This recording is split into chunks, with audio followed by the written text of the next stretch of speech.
Well, thank you, TK, for coming back and spending some time with me to let me know how you are going with the information that we share with you on your gluten-free retreat. How's it going? Phenomenal. I don't even know how many weeks it's been. Is it like 4? Maybe 5. 5.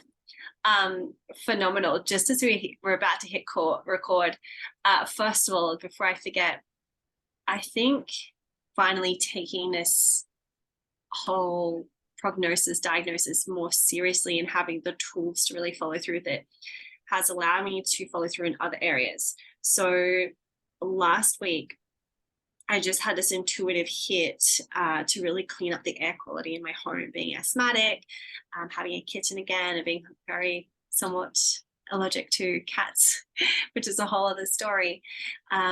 And I actually made the investment in a Dyson air purifier, which is something that, I've been meaning to do for many, many months, like over a year now. And so I think having this experience has raised the benchmark in my level of self-care. Mm-hmm. And because I am putting so much effort into, not even effort, but because I have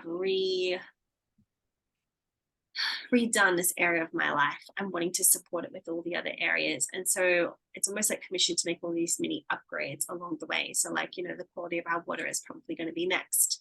Mm-hmm. And so that's just been one of the little side shoots. With regards to eating, I think one of the biggest things I got from the retreat, so many, but one of them was being able to make my favorite foods with you and be able to have the gluten-free, dairy-free versions of those. So I didn't have to go without my brownies or my sweets or my pastas and lasagnas. We just found ways to make them for me. I thought that I would never be able to have the real pastas and lasagnas the way I would, because there's the dairy-free component of that. So being able to see how to make the sauces, and even we muscle tested it and discovered that goat's cheese was a thing that I could do. So being able to experiment with that, but also being aware of there might be a tipping point between how much goat's cheese can my body have in a given week. And so it's really allowed me to consciously fine-tune my gut feeling when things are feeling like, oh, something's not quite right there, being able to investigate that and then be like, all right, cool, is this for today or not? Yes. I get super excited when we find things that are gluten-free, dairy-free, and onion-free, particularly in the savory market. So yesterday we were at Coco's, and one of the things that we recognized last week was finding broth. And I know we spoke about on retreat about making our own broth, but finding broth last minute was actually a little challenging to do. Bless my partner's cotton socks. He went through the entire of Woolworths. We went through all of Aldi trying to find gluten-free, dairy-free, and onion-free. And it looked like it was going to be near impossible. And then we walked into Coco's yesterday and it had all these things for sale, in the sales section. And I looked at the back and I was like, oh, this is it. So we stockpiled. So I think there was a win when we went to the grocery store adventure. Yes. And you not only took me around the outside, which is obviously all the things I can eat, but also on the inside looking at the packaged food, and not just in the FODMAP section, but also in the pasta sauce section. And we actually went to the Asian section, and there was one Canton packet mix that I could have. And so I stocked up on those. But just being able to recognize there might just be one item in that entire range that I can have, but I still have my one thing. Yeah. And so stocking up on those. Have you used it? Yes. Yeah. It was delicious. Even Tom was like, this is actually really tasty. So yes, I have cooked with that. The other thing that was really cool is recently Woolies had a sale. I think it was 40% off on a whole range of gluten-free stuff. In the freezer section. So I got the gluten-free donuts that you'd heat up. We'll see what they taste like. I got the gluten-free fish with crumbed. Yes. Gluten-free garlic bread. I thought I would have to give up garlic bread. And I'm finding one other thing. The gluten-free garlic bread is phenomenal. It's gluten-free, dairy-free, and it is amazing. phenomenal. The bread, the soy and linseed bread that you mentioned to me that I had at your house, Yeah. my body adores. Like we Yeah. go through at least one loaf a week. Like I just love that. Yeah. It's all I buy now. And just the other day coming home, I didn't really feel like cooking a whole lot. And one of the things you said to me was it was really important to have things I could just reach for, because that's generally when my weakness was occurring. And so to have this gluten-free fresh, I could just chuck in the oven. I had salads ready to go. And that was a meal in and of itself that I didn't feel like I was being deprived of, that I was missing out on. Yeah. So that's been really incredible. I think as well, it's shifted the dynamic in our relationship because I've seen how all in I am. And because of that, it's very supportive. Like we went out to Indian the other night, and you would like Indian, it was okay, but there was no indicators on the menu of like gluten-free, dairy-free. So I was last order, and there was a lot of backwards and forwards. And as you can probably appreciate, like it does cut down like the menu significantly. It does. Which I'll talk about in a second. But it was really beautiful to have my partner support me and be like, look, like, because we often share meals, like we'll often get two things and share a big mixture of two. And I think my conviction and really wanting to, like, this is just like, I don't even, like, it's just my life now. Like, it's not even like I'm trying to be gluten-free. It's just, I just am. Like, it's just my life. And so because of that, he was patient. Like we're all very patient with the way, like for him, it's just not a thing that he questions anymore as well. Like he's very respectful and on board with it. So I think that's been a really beautiful dynamic shift. There are still things like when I cook pasta and stuff, like, you know, he'll have his normal wheat and I'll have my gluten-free, but there's just like a settling that's really happened. Also, one of the things that has been subtle, but funny enough, because we're just talking about how I just got my time in a month, is my sugar cravings. And I don't have nearly the cray spikes. And I think as well, partly is obviously whatever my body is doing. I think as well, knowing I can't, like there's only certain chocolate I can reach for. And even though I've had a block in my, like that block that I've had, it's like, you know, 80% cacao. I've had that in my pantry for probably 6 to 8 weeks now. Like normally a block would not last a week. Wow. Yeah. And so I'm just not reaching for it. Like it's just, which is wild. And you would normally know my period is coming up because like chocolate used to apparate. Like there would be chocolate muffins I'd be baking at like 11 o'clock at night. I'd be having Milos and going through a whole tin of Milo. Like it was mental the amount of chocolate I used to consume pre-period. So I think this might be maybe my first period since our retreat. So yeah, that's actually something I hadn't even brought conscious awareness to. So yeah, my sugar cravings have mellowed out. Like there's still some, but even then, one of the things we did on retreat, also I recognize this has been a monologue. One of the things we did on retreat was experiment with my hot chocolate. Yes. And I'm so grateful that we took the time to go through all the hot chocolate powders in the supermarket, because now I know the Starbucks one I can have. And what I've also found is the milk. So I used to have almond. It just kind of felt like this, like I love my hot chocolates. Like back in the day, pre-diagnosis, like I was like your thick hot chocolate Italian girl. And so I found that macadamia milk brings that same fatty creaminess. Yeah. And for me now, even though I'm not having sacred cacao, I'm having the Starbucks one, I treat the whole experience almost like a ceremony. And I might only have one a couple of times a week, which is like normally I was having like chocolate every single day. But it just hits more nourishingly.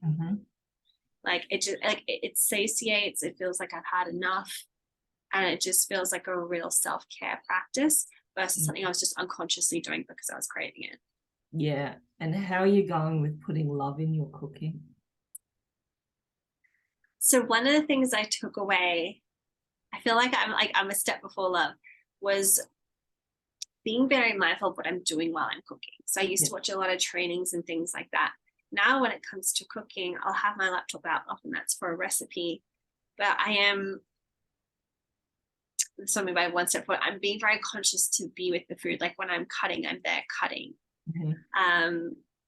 I probably need to write a little post-it note, which I'll do now, about the next step, which is really nourishing with love. Yeah. But one thing I know I definitely have interjected is like the not being present while I'm cooking, or not using cooking as a chore.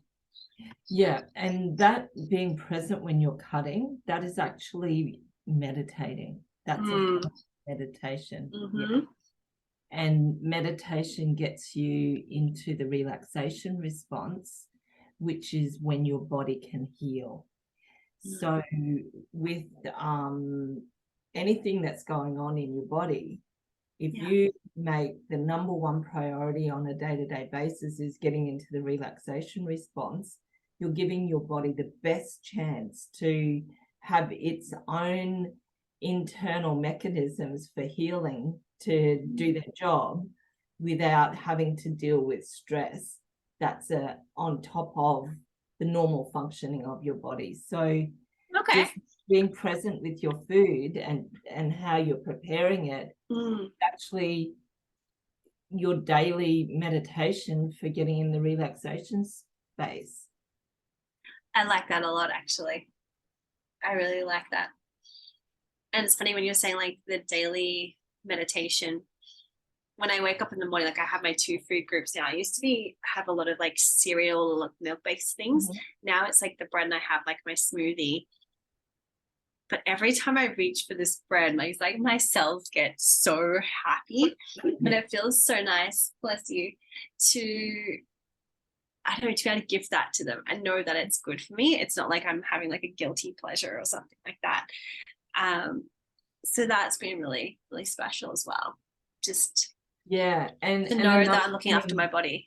Yeah, so you know that cellular experience that you've got. If you want to amplify that, bring mindfulness into the process and hold the bread and go right from the grain was growing, the manufacturer processed the grain, and then the grain came together and became a dough, and then the dough was put in the oven, and then the oven cooked it just so that it could arrive on your kitchen bench for you to eat. So it's like a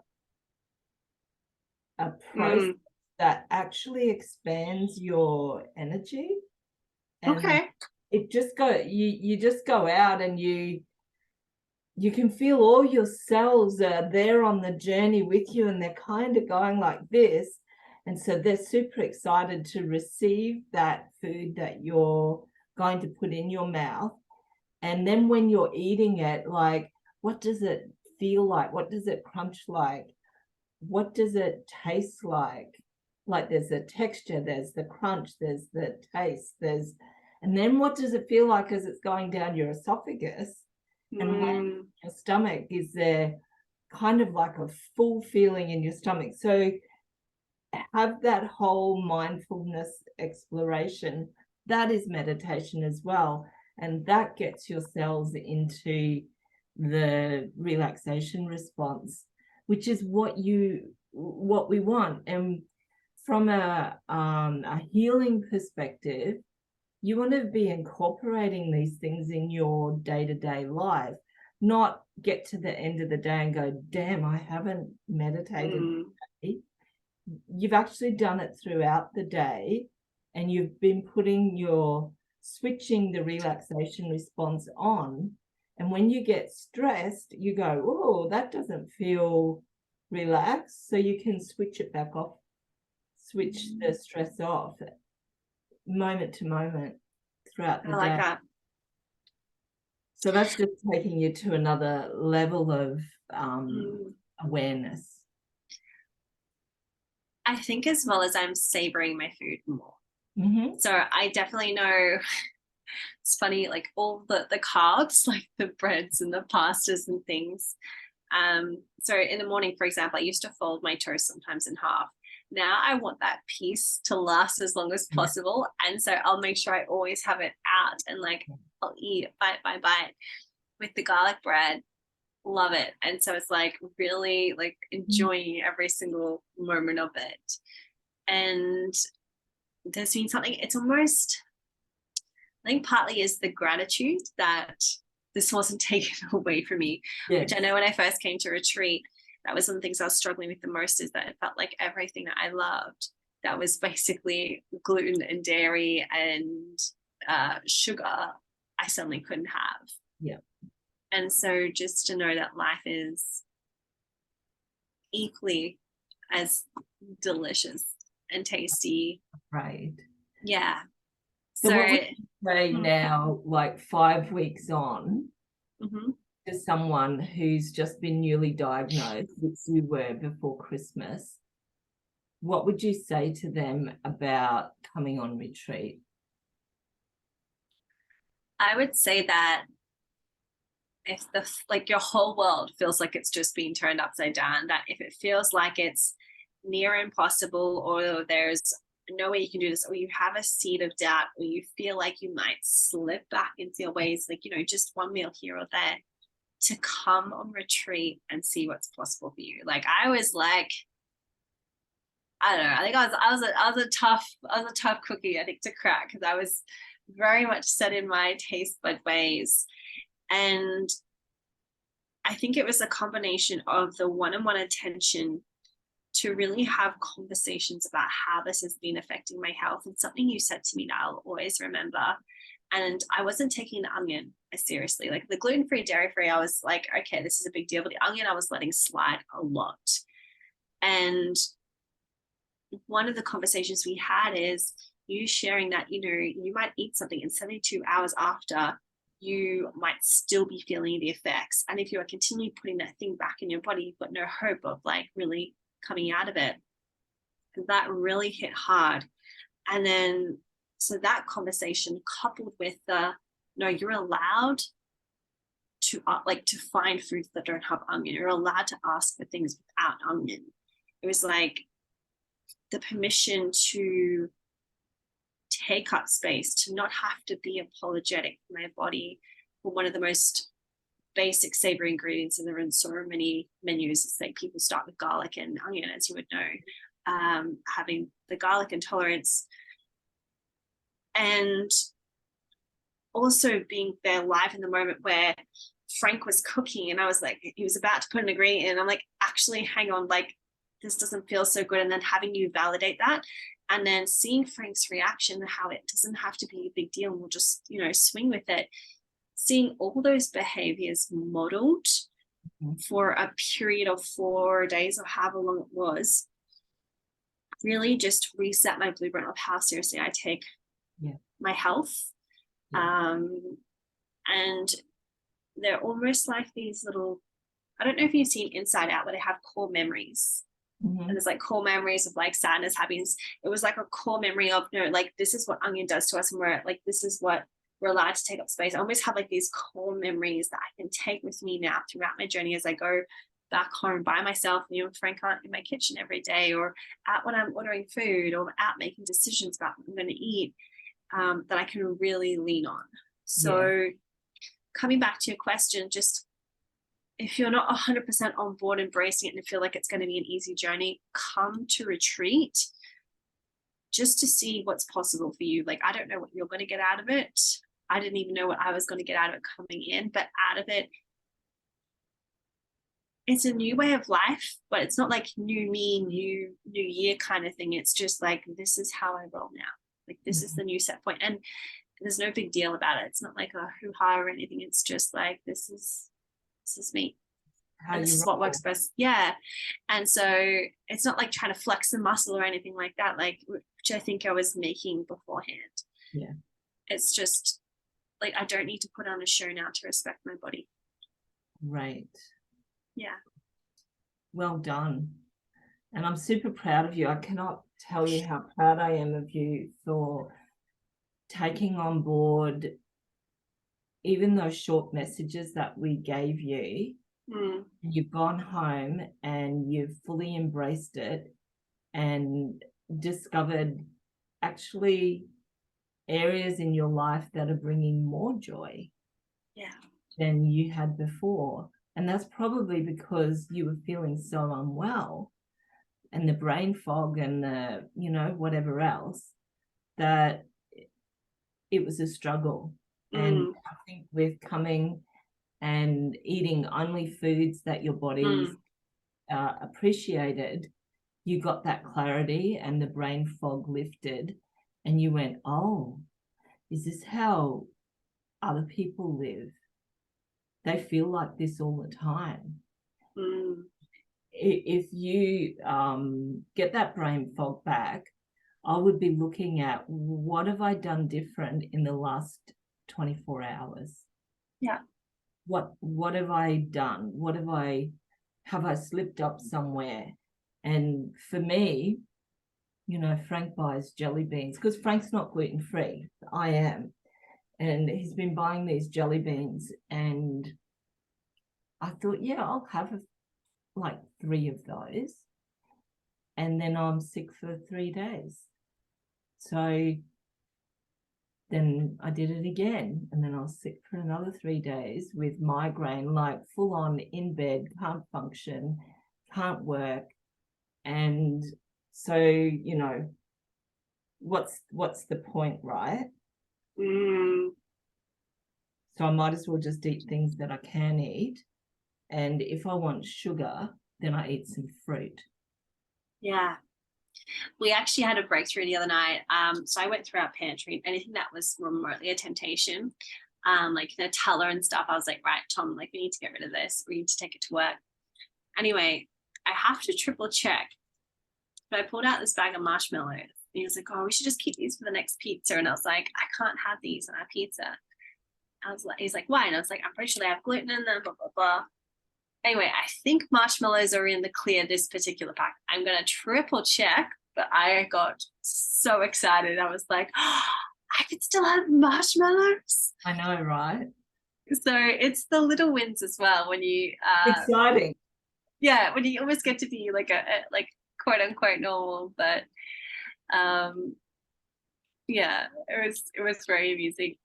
And I think as well, I'm grateful that it's just my partner and I can't imagine how this journey would be if you then had to also maybe upheave like the food you cook at home for your family. And while there were definitely conversations the two of us had, coming back from retreat and my conviction in this is possible, I think has really helped our relationship, being like, no, this is how I'm going, like, this is just my new normal now. Yeah. I would say as well, 2 other things that come to mind. One, during our grocery shop, actually buying foods that I could then take home. And so I already had foods in my fridge or my pantry that was like, I'm going to use this. Like I already had, I don't have to go out and do more stuff. Like I was bringing it home was really awesome, especially my hot chocolate. Yeah. And then seeing you take a recipe for, I just remember our brownies and being able to improvise on the fly. I think because I don't consider myself a master chef, and so I was leaning so heavily on recipes. So when something isn't strictly gluten-free or strictly gluten-free dairy, for like it didn't have all the combinations of things, I just wrote everything off and said like, rather than being like, all right, how can I take that and roll with it? Yeah. And so the other day I came across in my Facebook feed a person, I was a cook chef. I was following, I think she might be a vegan chef, but I was following previously, and she'd made these incredible like scallion pancakes. It was like a roti, and I can't have like a lot of rotis are gluten these days. Anyway, I was like, oh, I wonder if there is like a gluten-free version of this. So being just even starting to think that way, I know that sounds ridiculous, and having the ingredients in my pantry. And then we tried it and it was actually a hit. And I was like, oh, like this is easy. So just knowing that, like, okay, when you see that flour, okay, what do I have the combination of flours? Or does my flour have like the xanthan gum that would be required to have like the gluten kind of texture and stuff? Has been really cool as well to know that even if I see a recipe, like I can get creative. Like I didn't have something, but I remember I was talking about psyllium husks, and I was like, oh, I have that now. And so just being able to swap out ingredients with ease. I'm still building that muscle, like it still has a lot of depth to grow in, but it feels really beautiful. I don't have to keep buying like packet mixes of stuff. Like I can Yeah, and even if I don't have all the ingredients, like I can swap things out. So Yeah. that's also been a new adventure this last week as well. And it gives you a sense of achievement as well. It honestly Haven't just does. added an I'm egg like, I to have it. accomplished this. Yeah. Yeah, you climbed a mountain. And I have, so I used to have like a bookmarks with like dinner recipes, breakfast and recipes. Now I just have like a gluten-free folder. So as I'm trying out recipes I like, and they're now being saved in there as well. So building up that bank of like the go-to, like I've tried out 2 pancake recipes Yeah. since being back, because I went to a We cafe that not did. teach you pancakes. No. Oh, TK.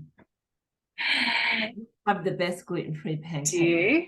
Because like I went to a cafe recently and they had the fluffiest pancake stacks. And I was like, oh, do you do gluten-free, dairy-free? And they're like, no, sorry.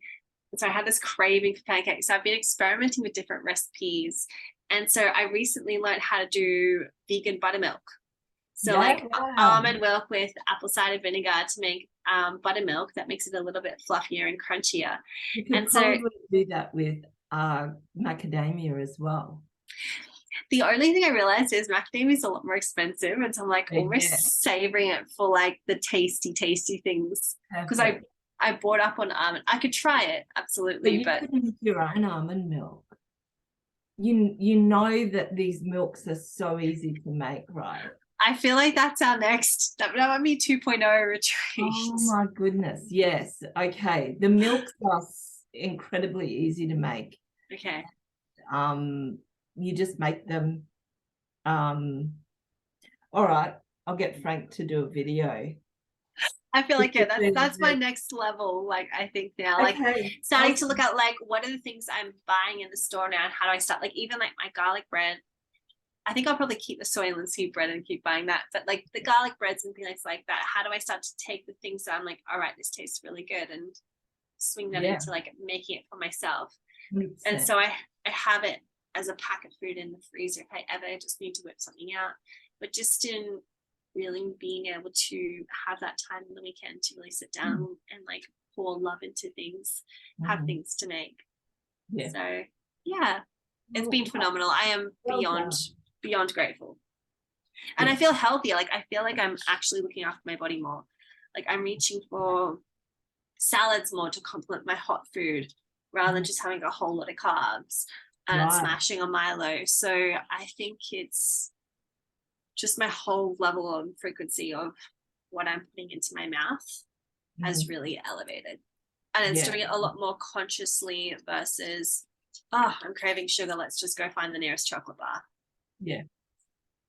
And because you're keeping your blood sugar so balanced, you're not needing those sugar hits. And I always have nuts. I've got nuts in my handbag. I've got nuts on my desk now. So one of the things I got from you guys is like you had your jars of nuts that I just found that because I was craving those sugar hits, I would go to reach for that. And so now something a seed you planted in my body is maybe when I'm having sugar cravings, like see if I can reach for like the proteins or the fats or like the almonds and things first. And so that's also been a new redirect, is like, let's have some nuts and things first before I go reach for the sweet, and let's see if that balances out whatever's going on. And if you're going to eat sweet, have some nuts with it, because you don't get as big a spike. Well, so yeah, all the little pieces just kind of like marinated in, and yeah, they've had their different showtime moments, but it's day and night, like before and after. That's fantastic. Well, thank you so much for coming and sharing all of that with me. I really appreciate it. Pleasure. And I can't wait to hear how you go. I know. I feel like we need to do like a 6 months down the line, 12 months down the line, like lifetime down the line. I think so, yeah.